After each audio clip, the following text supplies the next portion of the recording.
Hello students, today I'm going to show you a quick tutorial on everything we're doing for embroidery. We have a hoop and we have a piece of fabric. To begin, you write your name on tape with your class code, and that's going to be the back. And you can always move that tape around if it gets in your way. Notice I'm centering and stretching that fabric over the plain hoop, and then I'm opening the adjustable hoop and putting it down over the top. The fabric should be peeking out on all the sides, and now it's ready to start. So you'll be able to come up and choose any color of embroidery thread that you want.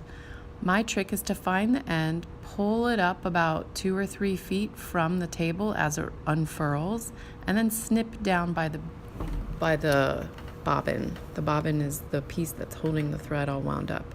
You get the needle that corresponds with your table number. So once at your desk, you will have to be patient to thread the embroidery thread through the eye of the needle. This takes a few tries, and you need to get all those little pieces through before you pinch on the other side. I used my mouth to wet the thread, and that way it can be more straight and held together. I know to some people that's gross, but it helped me do the job. So I'm pulling about 4 to 5 inches to be a dangling tail, and you just have to keep grip on that while you're sewing. Some people do tie that into a knot, but you don't have to. So here in the other end, I'm making a curly Q, and then I'm sticking the end of my thread through that curly Q to form a knot. I actually left it loose so that I can do it again and make a double knot. That makes it even thicker. So make that curly Q, pull the end through, and you've got a knot. So anytime you're sewing, you're going to start on the back.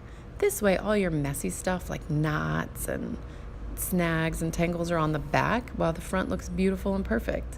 So I'm peekabooing up from the bottom. See the knot on the back? That is where the thread stops. So every time you put the needle through, now I'm going back down into the fabric, you pull, and there is my first stitch. So once you see how long your stitch is, you want to try and repeat each stitch to be about the same. That way it looks very even and nice, and we can tell where your line is going. So I'm popping up about the same amount of space in between each stitch, and then I pop back down to make each stitch equal in length.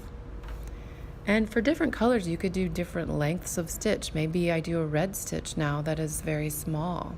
This is a pretty big stitch I'm doing, and so this might be the biggest you'd want to try for. So with each stitch, you're careful not to pull too tight. Look at that squinch in my fabric. That is pulling too tight, and that will make it so that your quilt piece will not lay flat. So make sure you stretch out with your fingers if you need to make sure the stitch allows your fabric to remain flat. So I kept going, stitching in and out, and this is called, again, the running stitch. And I decided, since this was sort of a line that's supposed to show a creek, I want to go ahead and go back down alongside and do a double stitch. You can do whatever design you want that reminds you of the nature that you planned about. And now I've gotten to the end, and it is time to finish off my thread.